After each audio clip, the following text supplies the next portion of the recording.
Um, you seem to cosmically just go from one subject to the next, even though it's the next thing on my page, which is really good. But you talk about Griffin Dunne and the makeup there. One more thing that I thought possibly led to the thriller was that, in addition to that on-camera transformation effects and the makeup there, the Griffin Dunne, the kind of zombie and the body parts falling off and skin. It felt like it had roots in kind of George Romero's, like Night of the Living Dead, but it was like it was sort of taken to another level. And then in Thriller, I mean, it's like both techniques were used. Can you talk about the steps from, first of all, in Werewolf, American Werewolf, what was your inspiration for that kind of the zombie look, and then how did it then progress into what you did in Thriller? Well, I mean, the inspiration for that is just what really happens to people a lot. I mean, the horrible torn out throat was very much based on a horrible photograph that one of the guys that worked for me had of a man who got his hand caught in a circular saw, and the end results, which I had such a hard time looking at. I'm actually very squeamish, and but seeing what the flesh did there, and I tried to kind of do a version of that. And I also had some pictures of some mummified heads and things, and just wanted to try to make it look semi-real, you know. So that was kind of the inspiration for those kind of looks. I mean, and you know, I've always, you know, you mentioned Night of the Living Dead. I thought that was a great scary movie, and just the way it was done made it so much scarier, the black and white and kind of documentary kind of way that it was, you know. And but I always thought the zombies could have been cooler. You know, they were kind of like people with dark circles around their eyes, and I thought, you know, why couldn't they be really shriveled up dead guys and all that? So that's why I was very excited about Griffin's continual, decomposition and the fact that he would be this kind of talking skeleton. And thought, let's make a puppet. You know, that'd be a cool way to do it. So because we can take away. So I'd actually, you know, started with a clay press out of Griffin's life cast and carved in and made a skull of what I thought Griffin's skull would be. Wasn't real scientific as far as I know. People have measurements of the thicknesses of skin. I just kind of looked at it, but I think, you know, kind of where it would be. But I think it probably does look very much like Griffin's skull. You know? Did American Werewolf lead directly to Thriller, or was that? I don't remember the time frame between, but it was because of American Werewolf that Thriller happened. Michael Jackson loved American Werewolf and wanted to do a similar thing, so he had hired John. And John called me up about it, and you know, the funny thing was, I mean, I knew the Jackson 5 were. I wasn't all that familiar with Michael. It wasn't like I listened to his music that much, and I didn't even know the Thriller album, you know. And John said, you know, this Michael Jackson guy wants to do a kind of American Werewolf thing and get some ideas, you know. Okay, you know, it's going to happen real fast, and we don't have any money, you know. All right, you know, so I started kicking around ideas, and I always thought it would be funny to do a musical zombie thing. You know, so I suggested that we do a dance with the zombies, you know. Okay. You know, but then I also at one point thought, well, I wanted to put a whole bunch of monsters in it because I'm a monster nut, you know. But we eventually ended up just with zombies, you know, in the dance scene, you know, and he wanted, you know, an American Werewolf kind of transformation. I said, well, let's make him something besides a werewolf. You know, I just thought, you know, maybe more feline, like kind of a cat-like thing, and I thought it could be interesting. It was almost like a black cat in a way, you know. In the original design, it was much more like Black Panther kind of thing, and then I thought it was maybe too much of Black Panther, so I made the hair longer and put the white streaks in it, which is before I had white streaks. And, just, you know, it was fun. It was a fun project. The thing that was a little scary, like I said, was the time frame, and I figured the dancers would be hired, you know, well in advance because it'd take them a while to learn to dance. The dancers are hired 3 days before they filmed it, which I can't believe these guys can learn. You know, they're so professional at it. They got 3 days to learn this dance, and they have it down, you know. So I said we had to come up with a way to make makeups for people that we weren't going to see, you know. So we did these generic kind of appliances and generic teeth that we could fit to, when we finally cast the guys. They said, okay, he's a large male number 3, and these teeth will fit him, and we came up with a way to make those work. But I said to John, they're not going to be the most elaborate makeups. I mean, we need the person before you can do the makeup. So I suggested that the makeups be on my crew. I said, you know, we're here, you know, a lot of us have our life casts already. That'll save us some time. So we can make the cooler zombies on us, you know, the non-dancing zombies, and then the dancers will be more limited, generic makeup. So that's kind of what we did. So I was a zombie, and everybody that was my crew was one of the zombies. The guy that comes out of the sewer, and the guys that come out of the crypts and stuff, and all those that come out of the ground were all my crew. The kind of movie within the movie part, I think, was the part where the cat-like, that was that transformation. And then the zombies were like a whole separate element when he comes out of the theater. Was that, how did it work out that those types of makeups were used creatively? In other words, what I'm asking is, was it determined that we want to have a transformation on camera a la American Werewolf, but we also want to have zombies? How are we going to figure out creative to make a story that does that? Or was it the story came first and then the makeup effect? No, the story didn't really come first. The thing that came first was Michael wanted to do a transformation, and then John just said, get some ideas. Like I said, I like the idea of zombies and dancing zombies, and then John wrote a script about that happening, and it was just like we tried to make, again, some fun, different kind of zombies. And the funny thing is, it was like with American Werewolf, when that came out, there were so many films that were like rip-off transformations from American Werewolf, some of them like shot per shot. We got this shot of his hand, then we got that shot of his hand, and the shot of the back, the shot of the legs. He's kind of doing the same thing over and over again, which I got so tired of seeing, and it happened with zombies too. With the generic kind of zombies that we made for the dancers, we had this almost like a little bandit mask appliance. It was just around the eyes, to kind of make them look more sunken eyes, and it was an area that's not as critical as far as to fit different people. They're not all that different there. The bridge of the nose makes a difference, but it's not like, But there were a number of movies that were done after that had zombies in them, and they made these bandit masks. The only reason I made them like that was because we only got the guys 3 days before. I would have much rather done much more elaborate makeups, as we did with the zombies that came out of the ground and stuff. But it does kind of set a trend for what people do for a while. Now, what about Michael Jackson? A lot of people have seen the making of Thriller, and he seemed like he was really into it and really cooperative. Very much so. so. There. What was that like? What was his experience with him? I was amazed. Like I said, I didn't know a lot about Michael. I was not pleased about this whole camera crew shit happening all the time.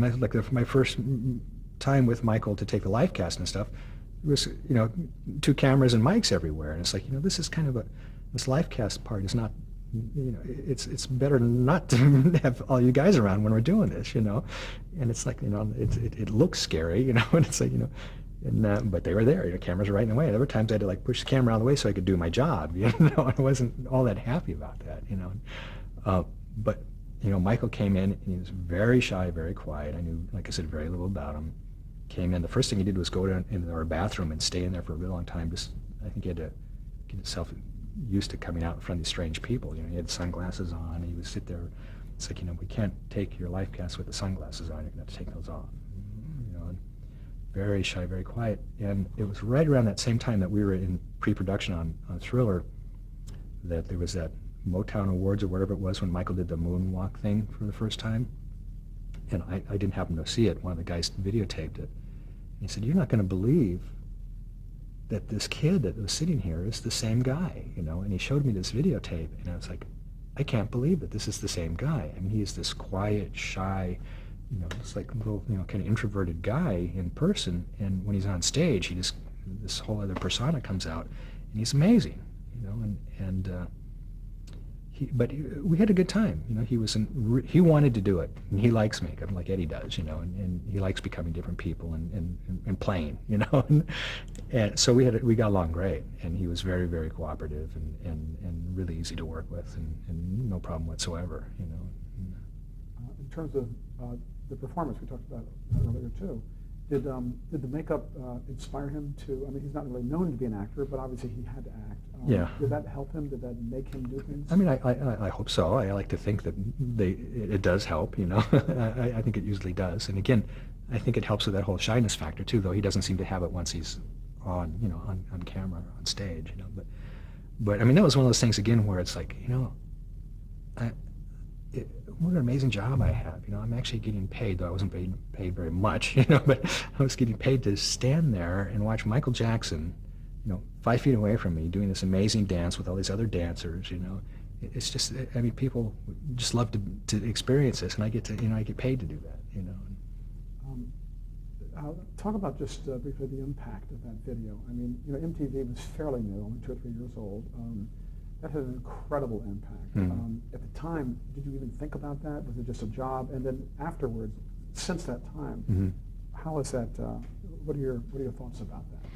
Well, I didn't really think about it at the time. It was more like, how the hell are we going to do all this work in this short amount of time that we have for the very little money that we have? And that was my biggest concern. I wasn't thinking about what it was going to do to the music video industry. And honestly, I didn't really give a shit. I was just doing what I did.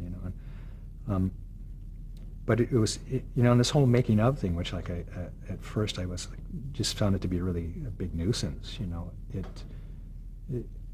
I kind of had mixed feelings about it still. I mean, and there's been a lot of shows like that where those cinema secret kind of shows and things where they go into detail on how this kind of stuff works. I mean, I, as a kid, would have killed to see something like that, and to try to find out and learn from that. But I also kind of start to feel that, like a magician in a way, when you tell people how you do the tricks, the magic is kind of gone, and I think I remember going to see one of the Star Wars movies and hearing some kids as they were leaving going, oh, it was pretty good, but the matte lines around the spaceships were pretty bad, and it's like, which is probably something I would have done at that age too, but it's just kind of, they shouldn't, but they're not appreciating how much cooler it is than anything that's been done before, and it's, so I kind of have mixed feelings about that, that whole making of stuff. It's really fascinating. I think for the handful of people who really want to do this for a living are really fascinated by it. But I think the general public, in a way, shouldn't know that stuff. They should just go and see it and enjoy it and have the wonder of wondering how it's done. So. But in terms of the impact for the music video, I mean, MTV and that impact, it seems like it was enormous in terms of what it did to sort of further what could be done, what can be done. And also in terms of television, I mean, it was hugely received. Do I understand it had a theatrical release very briefly? Yeah, I remember a theatrical release, yeah.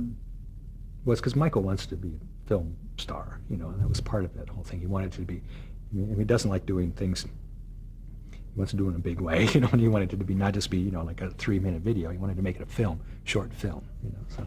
We have just a few minutes left. Let's talk briefly about Beauty and the Beast. Okay. Are we okay with that? Okay, Karen, and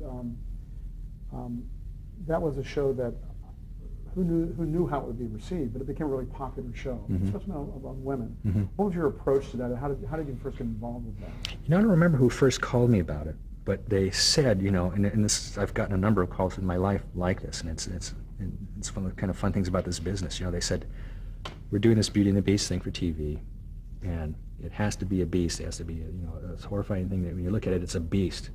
But women have to think he's like the sexiest thing alive, kind of deal. I go, it's a sexy beast. It's got to be like a monster, but it has to be attractive to women. I go, okay, well, this is going to be interesting, And so I thought, well, what do I do, And I mean, almost right away thought, again, this kind of feline thing. I mean, cats are attractive, and I thought if we'd made him kind of a lion man kind of thing, we could give him a big mane of hair like a rock star kind of thing, that we could probably make him so he's an attractive to a women. And I said to the people, the producers involved, they said, there's going to be you got to cast the right person for this, because he's going to be wearing a makeup 5 days a week or 6 days a week, or if you shoot for however long this series goes. And I said, it can't be like one of those guys that, can you roller skate? Yeah, I can roller skate, but then when it turns out he can't, I said, I mean, you wear makeup? Yeah, sure, but on, after the first week, because I don't want to do this anymore, And so I said, I wouldn't mind being involved in the casting, just kind of, besides looking at it for the right face, but, to see if I get a feeling about the person. And when Ron Perlman came up, I thought, well, I know this guy, he's worn makeups. I've seen him do stuff in makeups. I know he knows what he's getting into. So he kind of knows the job is dangerous when he took it, kind of a thing, So I really pushed for Ron. I was saying, get this guy. He's done, I think I can do something interesting on him. And he knows, he's worn these makeups, So we get Ron, and when I do the first test on him, I find out he's allergic to half the stuff that I use, It's like, and he's got really, really incredibly sensitive skin, and I'm going, oh my God, I just pushed and practically forced him to use this guy, and I don't know if we're going to be able to make him up, So we made it work, we found out what we could use on him that would hold the stuff on and not affect his skin, and in fact, he came out in the end, I think, with better skin than you went in with, you know. And what really surprised me, though, was, I mean, I think I've gotten more fan mail for the Vincent makeup than anything I've ever done, and I got so many women were so in love with Vincent, you know. And Ron Perlman's agent, you know, came up to me once and said, "Rick, you've worked a miracle." He goes, "Never in my life did I ever imagine that Ron Perlman would be a sex symbol." You know, it's like, you know, because I can't believe that, you know. And what was good for me was, you know, like I said, actors a lot of times don't want to be covered up and be made to look more ugly, you know. Well, you know, in reality, I mean, you know, we're making Ron Perlman a beast, but he was attracted to women this way, in a way that he never was as his normal self. So he liked being in the makeup. You know, when he'd have the makeup on, he felt good. You know, he'd go out and stand outside the trailer posing for the women to walk by, you know. So it made it a lot more palatable for him to go through this makeup process every day, you know. So. We're almost out of tape and time, but real quick question, 30 seconds if you can do it in this. Regardless of the budgets, do you prefer film over television? Is television something that's challenging in its own right? I mean, if you had a choice, would it just be the project that attracts you? It's, yeah, more the project that attracts me. I mean, I haven't done that much television, and a lot of it's because of the time frame and not to be able to do what I would really want to do with it, you know. I don't have anything against television. I would do more television if something came up that was interested me, and, you know, but I mean, also I'm at the point in my career where people think that I would only do big movies, you know. I just, you know, if somebody came to me with something that I really wanted to do, I'd do it for television. I had no problem with that.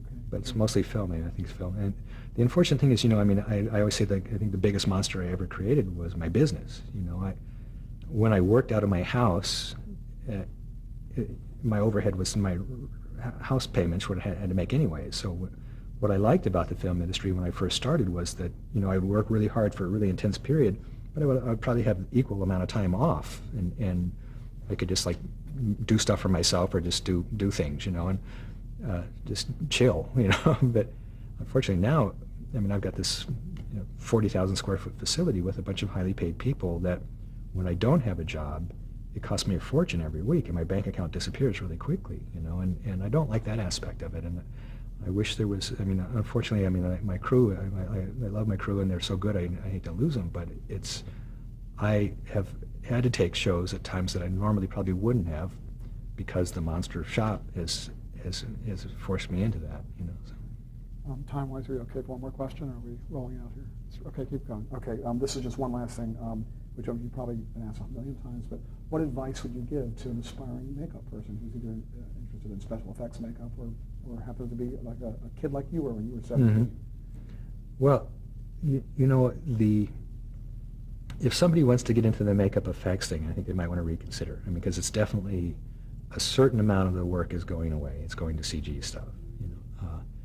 And I think rightly so in many cases. I don't think it's the end-all answer to everything. I don't think makeup like the Cicely Tyson thing, or, you know, the Eddie Murphy kind of stuff is going to go away. I don't think it'll be done with a computer better. There's a magic that happens when you have an actor like Eddie Murphy in a really good makeup, and it's such a cool thing to experience that and to see that, and I think you feel that as well when you see the movie, you know. But, you know, the rubber monster business is definitely going away, you know, and if that's what you want to get into, I think you should just look into computers instead, you know. But I mean, the best thing as far as there weren't schools when I started, you know. I learned through trial and error out of necessity, but I found it to be a really good way to learn. I know why I make a mold a certain way. When you're taught, I find that people that are taught a way to do it don't think, they just do what they were taught, you know. They don't know why they're making the mold the way they are. They don't know why they're making it out of this material, but that's what the only reason they know is because that's what the person told them to do, you know.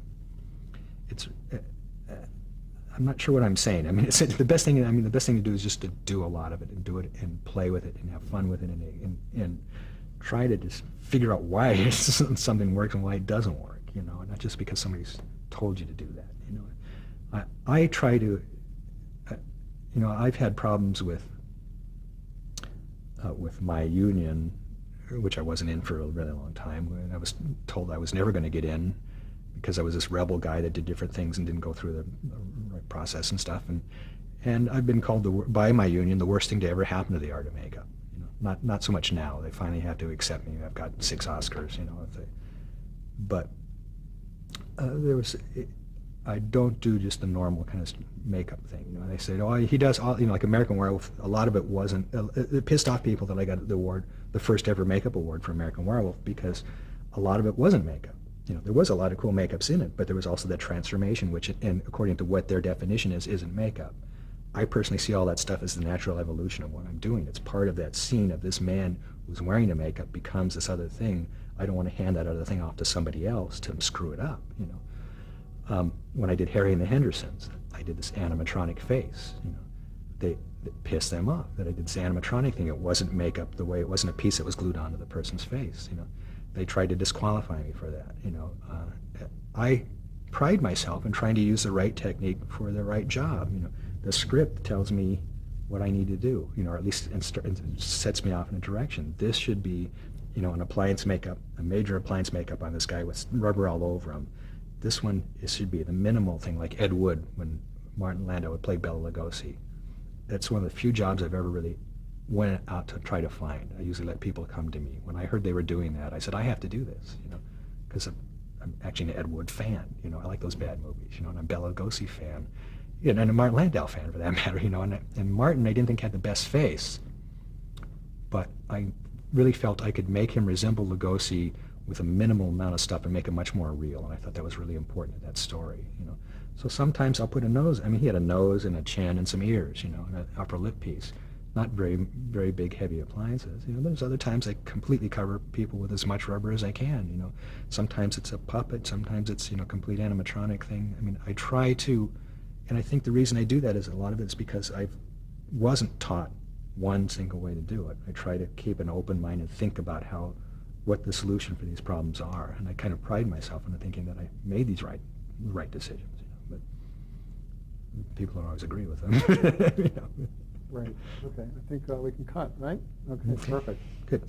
I think we're going to. Well, it's a good first pass at it. Huh? Yeah. No, very good.